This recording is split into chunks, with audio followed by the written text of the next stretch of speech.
تو سخی مسلمان نے کہا یوں تو ہر کوئی آ کر کہہ دے گا کہ میں سید گھرانے کی ہوں، حضور کے خاندان کی ہوں، لہذا نہیں دے سکتا جب تک کہ پروف نہ ہو۔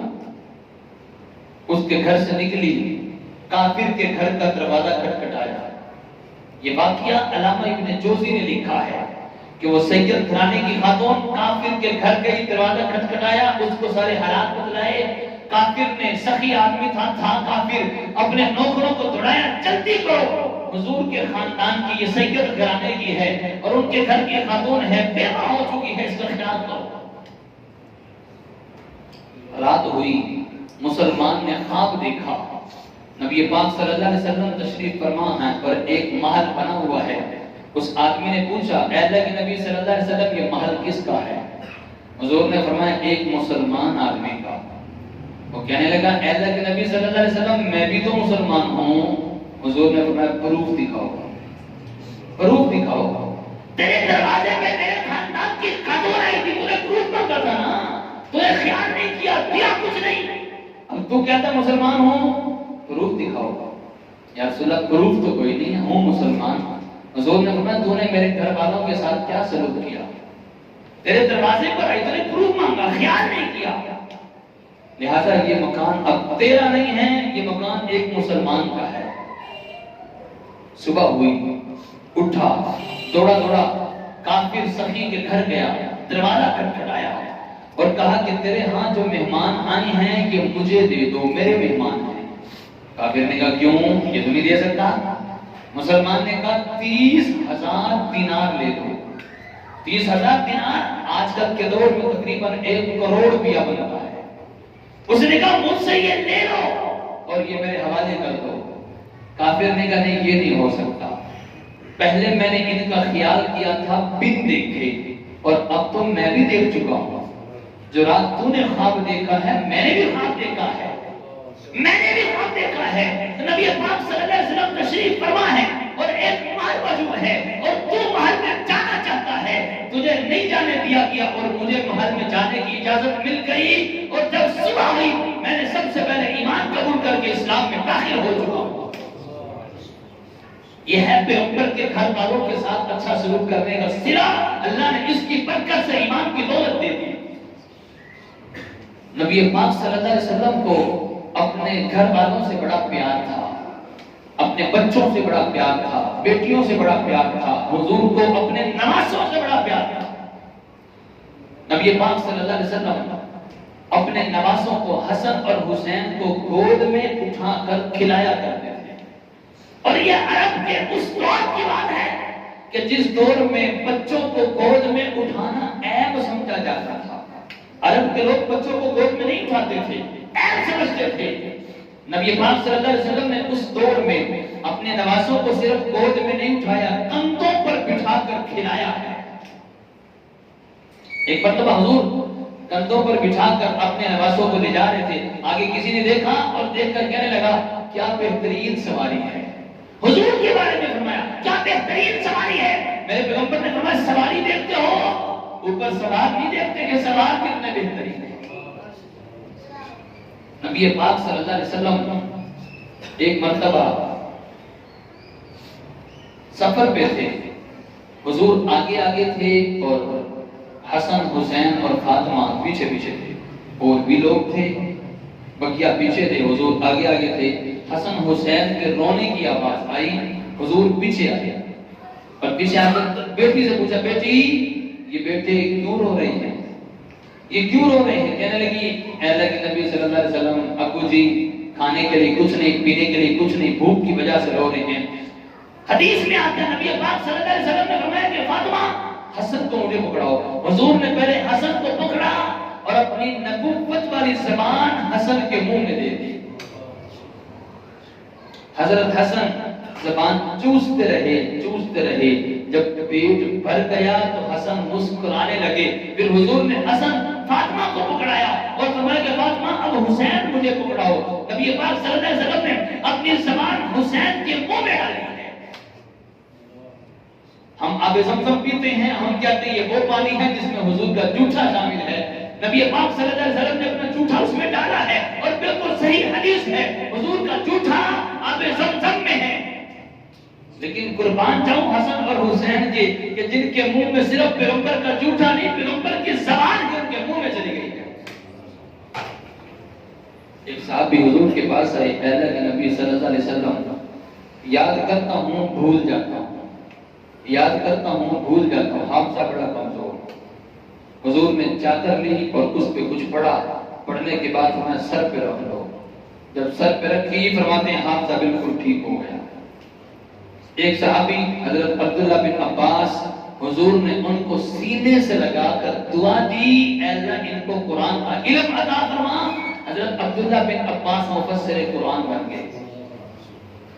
تو جس کو سینے سے لگا کر پیغمبر نے دعا دی وہ مفسر قرآن بن گئے، اور جن کو حضور نے اپنی زبان چسوائی ہے، جن کے منہ میں پیغمبر نے اپنی زبان ڈالی ہے، ان کا کیا مقام اور مرتبہ۔ یہ وہ حسن و حسین ہیں کہ جن کے ساتھ پیغمبر کھیلا کرتے تھے، پیغمبر کھیلتے تھے، ان کو کھلاتے تھے۔ حضرت حسن عمر میں بڑے تھے، حسین چھوٹے تھے، زیادہ فرق نہیں تھا، تقریباً 1 سال کا فرق تھا۔ تو نبی پاک صلی اللہ علیہ وسلم حسن اور حسین کی کشتی کروا رہے ہیں، چلو بھائی لڑو شاباش کشتی کرو۔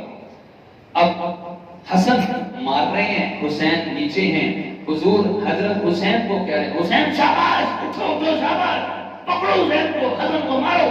حضور نبی پاک صلی اللہ علیہ وسلم حضرت حسین کو شاباش دے رہے ہیں۔ پاس کھڑی حضور کی بیٹی فاطمہ کہنے لگی، اے اللہ کے نبی صلی اللہ علیہ وسلم آپ حسین کو کہہ رہے ہیں، حسن کو کیوں نہیں کہہ رہے؟ نبی پاک صلی اللہ علیہ وسلم نے فرمایا فاطمہ کیا کروں، یہ جبرائیل میرے پاس کھڑا ہے، وہ بھی حسین کو شاباش دے رہا ہے۔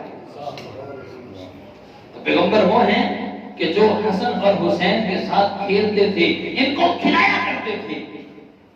ایک مرتبہ نبی پاک صلی اللہ علیہ وسلم نے حضرت حسین کو ایسے پاؤں پر کھڑا کیا، جیسے بچوں کو کھلاتے نا پاؤں پہ کھڑا کر کے، ایسے پاؤں پہ کھڑا کرتے کرتے فرمایا اوپر آ جاؤ، اوپر آ جاؤ، آتے آتے آتے آتے سینے تک آ گئے، سینے تک آ گئے۔ اور پھر سینے پر آنے کے بعد نبی پاک صلی اللہ علیہ وسلم نے حسین کے ہونٹ اپنے ہونٹ پہ رکھ کر فرمایا لوگوں میں اس سے پیار کرتا ہوں، تم بھی اس سے پیار کرو۔ صحابہ خود فرماتے ہیں ہم نے کئی مرتبہ نبی پاک صلی اللہ علیہ وسلم کو حسن اور حسین کو چومتے ہوئے دیکھا ہے، بوسہ لیتے ہوئے دیکھا ہے، اور میرے پیغمبر نے فرمایا میں بوسہ اس لیے لیتا ہوں مجھے ان میں سے جنت کی خوشبو آتی ہے۔ ایسا پیار تھا۔ نبی پاک صلی اللہ علیہ وسلم ایک مرتبہ نماز پڑھا رہے ہیں اور دوران نماز حضور کے نواسے حضور کے اوپر چڑھ گئے، حضور سجدے میں گئے اور اوپر چڑھ گئے۔ بچوں کی عادت ہوتی ہے سجدے میں جائیں تو وہ اوپر چڑھ جاتے ہیں، وہ اوپر چڑھ گئے۔ اب کافی دیر ہو گئی، حضور نے سر نہیں اٹھایا۔ پچھلے لوگ سمجھے کہ لگتا ہے کہ حضور دنیا سے چلے گئے، کافی دیر ہو گئی سر سجدے سے نہیں اٹھا رہے۔ اگلی صف والوں نے تھوڑا سا سر اوپر اٹھا کر دیکھا کہ دیکھیں تو صحیح چکر کیا ہے، حضور سر نہیں اٹھا رہے۔ جب دیکھا تو حضور کی کمر مبارک پر حسن اور حسین چڑھے ہوئے تھے۔ حضور نے ان کی وجہ سے سجدہ لمبا کر دیا، سجدے سے سر نہیں اٹھایا۔ کیوں؟ حسن اور حسین کو کھیلنے دو، ان کو تکلیف نہ ہو۔ ایک صحابی دوران نماز آگے بڑھ کر ان کو پیچھے کرنے لگے، حضور کی نظر پڑ گئی، حضور نے اشارے سے منع کر دیا نہ بھی ان کو رہنے دو اوپر۔ گویا میرا پیغمبر یہ کہنا چاہتا تھا کہ جب تک یہ اوپر رہیں گے میں سر سجدے میں رکھوں گا، اور جب یہ اتریں گے تو پھر میں سر اٹھاؤں گا۔ کیسا پیار تھا نبی پاک صلی اللہ علیہ وسلم کو کہ حضور ایک مرتبہ جمعے کا خطبہ دے رہے ہیں، حسن اور حسین دوڑتے ہوئے مسجد میں آئے، لڑکھڑاتے ہوئے آئے، جیسے بچہ چلنے کے قابل ہوتا ہے، چلتا ہے، لڑکھڑاتا ہے، پھر گر جاتا ہے۔ میرے پیغمبر نے جمعے کا خطبہ چھوڑ کر ان دونوں کو پکڑا اور گود میں اٹھا لیا، خطبہ چھوڑ دیا، ان دونوں کو پیار کرنے لگے، اور پھر فرمایا اے لوگوں میں ان سے پیار کرتا ہوں، تم بھی ان سے پیار کرو۔ اس قسم کی حدیث میرے پیغمبر نے کئی مرتبہ ارشاد فرمائی۔ کتنا حضور کو ان سے پیار تھا۔ حسن و حسین نبی پاک صلی اللہ علیہ وسلم نے فرمایا علی حسن میرا بیٹا ہے، حسین تیرا بیٹا ہے۔ حضرت حسن سر سے لے کر ناف تک حضور سے ملتے جلتے تھے، اور ناف سے لے کر پاؤں تک حسن علی سے ملتے جلتے تھے۔ اور حسین اس کے الٹ تھے، سر سے لے کر ناف تک علی سے ملتے تھے اور ناف سے لے کر پاؤں تک حضور سے ملتے تھے۔ اس لیے نبی پاک صلی اللہ علیہ وسلم نے فرمایا علی حسن میرا بیٹا ہے اور حسین تیرا بیٹا ہے۔ ایک مرتبہ حضرت علی المرتضیٰ رضی اللہ تعالیٰ عنہ حضرت حسن کو گود میں پکڑا ہوا، چادر میں چھپایا ہوا، سردی کا موسم، اندر حسن تھے، اور ایک صحابی آئے کہنے لگے علی کیا پکڑا ہے؟ حضرت علی نے فرمایا بیٹا ہے میرا۔ کہا دکھاؤ تو صحیح۔ جب چادر کھول کے علی نے دکھایا اور صحابی کہنے لگے علی ہے تیرا پر لگتا حضور جیسا ہے۔ حضور کے ساتھ شکل نہیں ملتی تھی، صحابی کہنے لگے علی ہے تیرا پر لگتا حضور جیسا ہے۔ جب حسن پیدا ہوئے حضور نے پوچھا کہ علی نام کیا رکھا؟ فرمایا حرب۔ حرب کا مطلب ہوتا ہے جنگ، لڑائی۔ حضور نے فرمایا نہیں علی اس کا نام حسن رکھو۔ سال بعد دوسرا بیٹا پیدا ہوا، حضور نے پوچھا علی نام کیا رکھا ہے؟ فرمایا کہ اے اللہ کے نبی ان کا نام حرب رکھا ہے۔ پھر لڑائی رکھ دیا، حرب جنگ۔ حضور نے فرمایا کہ نہیں علی اس کا نام حسین رکھو۔ تو حسن اور حسین وہ ہیں کہ جن کا نام حضور نے رکھا ہے، اور نام رکھنے کے بعد فرمایا علی یہ وہ نام ہیں جو اللہ نے مجھے بتلائے ہیں، آج تک یہ نام کسی کا نہیں ہے۔ اللہ نے چھپائے ہوئے تھے اپنے خزانے میں، اللہ نے یہ نام کسی نبی کو بھی نہیں بتلائے، یہ نام مجھے بتلائے ہیں، میں نے یہ نام اپنے نواسوں کے رکھے ہیں اور اللہ کے بتلانے سے رکھے ہیں۔ کسی کے ہاتھ اچھا پیدا ہو جائے، گھٹی دلوانے کے لیے کسی اللہ والے کے پاس، نیک آدمی کے پاس لے کر جاتے ہیں، اور ایسا کرنا چاہیے۔ اللہ والوں سے نیک آدمی سے گھٹی دلوانی چاہیے۔ حسن حسین کیا کمال کے آدمی ہیں کہ جن کو گھٹی میرے پیغمبر نے دی۔ جب پیغمبر نے گھٹی دی تو اثر تو ہوگا نا، اور اثر ہوگا یا نہیں ہوگا؟ اثر ہوگا یا نہیں ہوگا؟ بڑا اثر ہوگا، بہت زیادہ اثر ہوگا۔ اتنا اثر جان کی بازی، جان دے دی، جان قربان کر دی، جان اللہ کے راستے میں خاندان تک سارا قربان ہو گیا، لیکن دین پر سودے بازی، اور دین پر سودے بازی۔ حسین نے سر کٹوا دیا میدان کربلا میں، لیکن دین پر سودے بازی، اپنے موقف سے ایک قدم بھی پیچھے نہیں ہٹے حضرت حسین۔ حضرت حسین، میں تفصیلی باتیں کی طرف نہیں جاتا، بڑی تاریخی روایات ہیں۔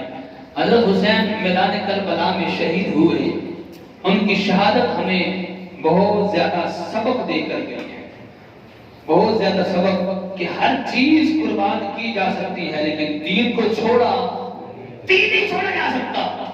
حضرت حسین رضی اللہ تعالیٰ عنہ نے میدان کربلا میں نماز چھوڑ دی تھی یا پڑھی تھی؟ بولو، ان کو کہا تھا جن کے ساتھ لڑائی ہو رہی تھی لڑائی روک دو، نماز پڑھنے دو، انہوں نے کہا نہیں لڑائی نہیں رک سکتی۔ حضرت حسین رضی اللہ تعالیٰ عنہ نے آدھے لوگوں کو نماز کی طرف لگایا اور آدھے لڑائی کر رہے ہیں، اور جب وہ نماز پڑھ کے فارغ ہو گئے پھر وہ لڑائی کرنے لگے۔ بقیہ لوگوں نے نماز پڑھی ہے، تو جو حسین والا ہے، جو حسینی ہے وہ نماز پڑھتا ہے، اور جو حسینی نہیں ہے وہ نماز چھوڑ دیتا ہے۔ تو کیا خیال ہے حضرت حسین کے طریقے پر چلنا چاہیے کہ نہیں چلنا چاہیے؟ جو حسینی ہے ذرا ہاتھ کھڑا کرے، ذرا جو حسینی، شاباش شاباش، جو حسینی ہے وہ حسین کی بجدا کے لگچے کر لیں، جو حسینی ہے وہ حسین کے طریقے پر چل کر دکھائے، اور پھر اس کو بتلانا نہ پڑے کہ ہم حسینی ہیں، اس کا کردار ایسا ہو، اس کے اعمال ایسے ہوں، اس کی گفتار ایسی ہو، اس کی چال ڈھال ایسی ہو کہ اس کے طور طریقے سے ایک ایک چیز سے یہ جھلک نظر آتی ہو، یہ باقی حسینی ہے۔ حضرت حسین رضی اللہ تعالیٰ عنہ اس وقت دنیا سے گئے، روزے سے تھے کہ نہیں تھے؟ بولو، روزے سے تھے کہ نہیں تھے؟ حضرت حسین روزے سے تھے، حضرت حسین روزے سے تھے۔ کچھ سبیلیں تو نہیں لگائی پانی کی، مسئلہ سمجھیے گا ذرا، جو لگاتے ہیں ہمیں ان سے کوئی سروکار نہیں لگائے، ان کا مذہب ہوگا، ان کا ہوگا، اسلام میں نہیں ہے۔ ہم اپنے سنی بھائیوں کو کہتے ہیں کہ آپ ان کے ساتھ ملوث نہ ہوا کریں، آپ ان کے کسی کام میں شریک نہ ہوا کریں، ان کا عبادت کا طریقہ الگ ہے، ہمارا الگ ہے، کوئی لڑائی جھگڑا نہیں، وہ کرتے ہیں کرے، چار دیواری میں کرے، ہمیں کوئی سروکار نہیں، ہم اپنوں کو سمجھاتے ہیں کہ تم ان کے ساتھ شریک نہ ہوا کرو۔ سبھی لوگ لگاتے ہیں، لگائیں، انہی کے لوگ بھی ہیں، ہم تو حسینی ہیں، حسین تو روزہ رکھ کے دنیا سے چلے گئے، ایسا ہے کہ نہیں ہے؟ سبیل لگا کے گویا کہ دعوت دی جا رہی ہے کہ روزہ نہ رکھو، آؤ ہم سے آگے سبیل پیو۔ حضرت حسین تو روزہ رکھ کے دنیا سے گئے ہیں، روزہ رکھنے کی حالت میں وہ دنیا سے چلے گئے، شہید ہو گئے۔ تو حسین کی شہادت، حسین کا عمل ہمیں بتلا رہا ہے کہ تم بھی یہی کام کرو جو حسین نے کیا۔ حضرت حسین نے میدان کربلا میں نماز نہیں چھوڑی، حضرت حسین نے میدان کربلا میں روزہ نہیں چھوڑا، حضرت حسین نے میدان کربلا میں قرآن کی تلاوت، آپ نے سنا ہوگا حضرت حسین رضی اللہ عنہ کا جس وقت سر الگ کیا گیا، سر نیزے پر چڑھایا گیا، تب بھی حسین کی زبان سے قرآن کے الفاظ ساری تھے۔ سنا ہے کہ نہیں سنا؟ تو اس کا مطلب وہ قرآن کی تلاوت کرنے والے تھے۔ حضرت حسین وہ قرآن کی تلاوت کرتے کرتے، نماز پڑھتے پڑھتے، روزہ رکھنے کی حالت میں دنیا سے چلے گئے۔ جو اس کام کو کرے گا وہ حسینی ہے، اور جو چھوڑ دے گا یا انکار کرے، نہیں مانتا، اپنی طرف سے طور طریقے اور اپنا لے، وہ حسینی نہیں ہو سکتا، حسین کا دشمن تو ہو سکتا ہے۔ بس آخری بات کر کے بات ختم کرتا ہوں کہ ہمیں چاہیے، ہم اپنے سنی لوگوں سے کہتے ہیں کہ سنیوں اپنے عقیدے مضبوط رکھو، کوئی لڑائی جھگڑے کی بات نہیں، ان کا ہوگا عقیدہ، ان کا ہوگا طریقہ، ان کا اپنی جگہ، ہمارا اپنی جگہ۔ قرآن بار بار کہتا ہے لنا اعمالنا ولکم اعمالکم، ہمارے عمل ہماری جگہ اور تمہارے عمل تمہاری جگہ، لکم دینکم ولی دین، تمہارا دین تمہاری جگہ، ہمارا دین ہماری جگہ۔ تم اپنے دین پر خوش رہو، ہم اپنے دین پر خوش ہیں، لیکن اپنوں کو تو سمجھا سکتے ہیں، اپنوں کو تو بتلا سکتے ہیں کہ جو طریقہ قرآن و سنت میں نہیں ہے اس کو اپنی طرف سے عیب نہ کرو، اپنی طرف سے شامل نہ کرو، اور جو قرآن و سنت میں ہے اس پہ عمل کرو۔ بات سیدھی سی ہے، ایسا ہونا چاہیے کہ نہیں ہونا چاہیے؟ ایک بات مشہور کر دی کہ محرم کا مہینہ سوگ کا مہینہ ہے، بالکل غلط ہے، سوگ کا مہینہ بالکل بھی نہیں ہے۔ اگر کوئی کہے کہ محرم کا مہینہ حضرت حسین کی وجہ سے غم کا مہینہ بن گیا، یہ ان کی شہادت کی وجہ سے سوگ کا مہینہ بن گیا، تو آپ سے سوال ہے حسین افضل کا حضور افضل؟ بولو، اور حضور کون سے مہینے میں دنیا سے رخصت ہوئے؟ ربیع الاول میں۔ کبھی کسی نے کہا کہ ربیع الاول سوگ کا مہینہ ہے؟ کبھی سنا ہو آپ نے کہ لوگ ربیع الاول میں شادی نہ کرتے ہوں؟ کرتے ہیں، بڑے شوق سے کرتے ہیں۔ تو محرم کو سوگ کا مہینہ کہا کس نے؟ کس نے کہا؟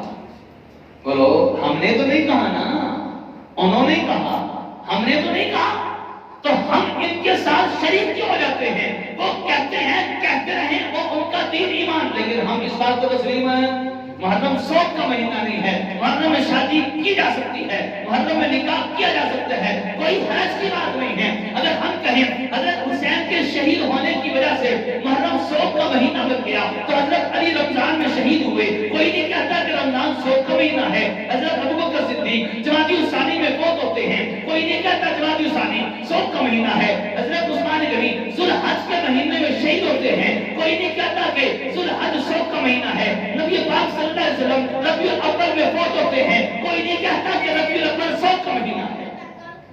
اچھا، یہ بات تو ثابت ہوگی، تو ذرا یہ بات تو ثابت ہو گئی کہ محرم سوگ کا مہینہ، محرم سوگ کا مہینہ، کوئی بھی مہینہ سوگ کا مہینہ نہیں ہے۔ اگر کسی کی فوت ہو جائے، نبی پاک صلی اللہ علیہ وسلم نے فرمایا زیادہ سے زیادہ کتنے دن تک سوگ؟ 3 دن۔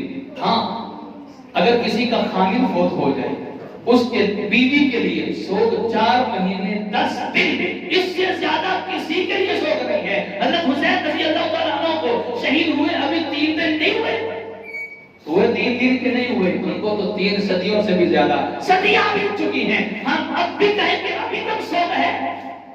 جب سوگ کا مہینہ نہیں ہے تو سنیوں میں آپ سے کہتا ہوں، جب سوگ کا مہینہ نہیں ہے تو ہم اس کو سوگ کے مہینے کے طور پر کیوں مناتے ہیں؟ ہم کالے کپڑے کیوں پہنتے ہیں؟ ہم اس میں شادی بیاہ کرنا غلط کیوں سمجھتے ہیں؟ اپنی طرف سے باتیں اس میں ایڈ کیوں کرتے ہیں؟ اللہ سے دعا ہے ہم سب کو صحیح سمجھ عطا فرمائے، صحیح عقیدے پر کاربند رہنے کی توفیق عطا فرمائے۔ آمین۔ باخر دعوانا الحمدللہ رب العالمین۔